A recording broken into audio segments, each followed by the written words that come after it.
Praise the lord. ప్రభునేసు క్రీస్తు నామములో మీ అందరికీ వందనాలు. ఈ ఉదయకాల సమయంలో దేవుని యొక్క వాక్యాన్ని చదువుకుందాం. 1 పేతురు 4వ అధ్యాయము 16వ వచనం. ఎవడైనను క్రైస్తవుడైనందుకు బాధ అనుభవించిన ఎడల అతడు సిగ్గుపడక ఆ పేరును బట్టియే దేవుని మహిమపరచవలెను. ఆమేన్.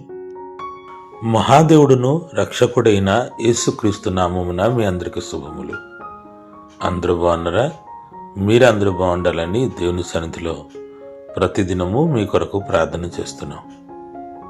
దేవుని మహాకృపను బట్టి మనము నూతన దినము చూసాం.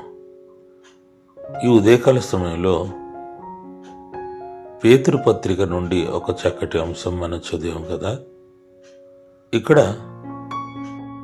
క్రీస్తును గూర్చి ఒక మనిషి శ్రమను అనుభవించడము,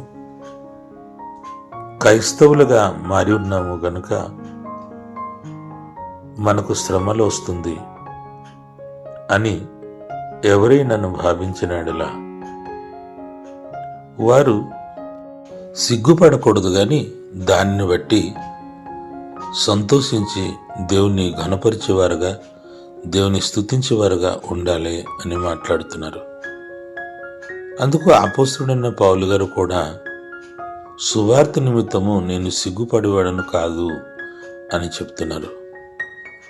సువార్త ప్రకటించుటకు మనం ఎప్పుడు కూడా సిగ్గుపడకూడదు, భయపడకూడదు అని మనం నేర్చుకుని వస్తున్నాం.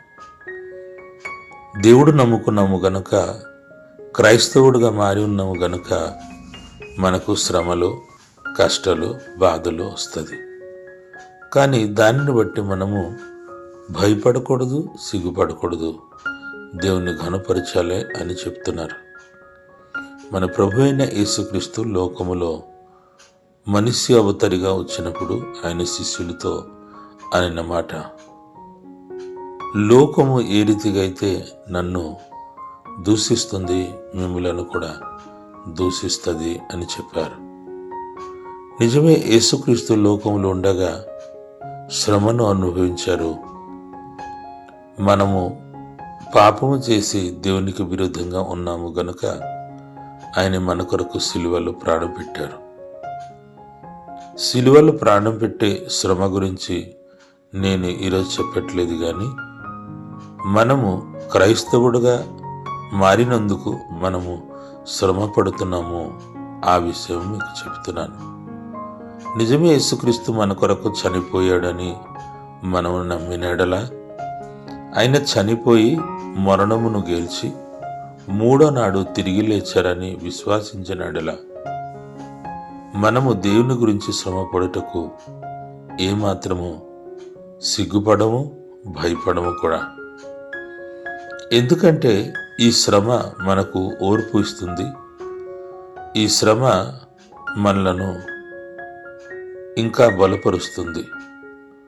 అంతే మాత్రము కాక మనకు ఒక నిరీక్షణ ఉన్నది కదా. నిరీక్షణ ఉన్నప్పుడు మనము ఎందుకు భయపడాలి? మన నిరీక్షణ పరమందు ఉన్నది. మనము ఒకరోజు పరలోక రాజ్యం చేరుకుంటామని. దేవుని గురించి మనం పడిన శ్రమలన్నీ కూడా బహుమానముగా మారి ఆ బహుమానం మనకు వస్తుంది అని మనము 100కి 100 నమ్ముచున్నాం. అటువంటి నమ్మకం మనకు ఉండగా మనం ఎందుకు భయపడాలి? ప్రియ సహోదరి, సహోదరుడా, దేవుని పేరిట ఎవరైనా మనల్ని హింసించినా, దూషించినా, చిన్న చూపుతో చూచినా, మనలను పట్టించకుండా విడిచిపెట్టినా ఏ మాత్రము భయపడడం అవసరం లేదు. దేవుడు మనకు తోడుగా ఉన్నాడు. దేవుడు ఆయన చేయి పట్టుకొని మనలను నడిపిస్తాడు. నిజమే, మన చెయ్యి ఆయన విడిచిపెట్టే దేవుడు కాదు. ఆయన చక్కగా మనలను ఆయన మార్గంలో నడిపించి మనము ఆయన కొరకు పడుతున్న శ్రమను బట్టి బహుమానం తీసుకుని వస్తాడు. హల్లెలూయా. ప్రార్థన. మహిమ కలిగిన తండ్రి, నీకు స్తోత్రం. నీ ప్రేమ కొరకు వందనాలు, నీ దయ కొరకు వందనాలు ప్రభువా.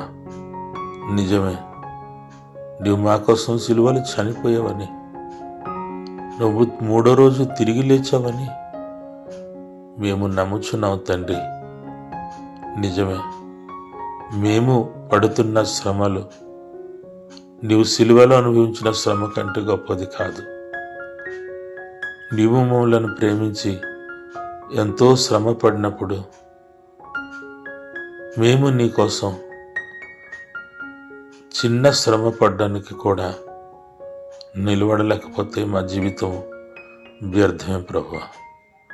నాయన, నీ కొరకు మేము నిలబడే శక్తి, బలము, ఆరోగ్యము, చింతన మాకు దయచేయండి.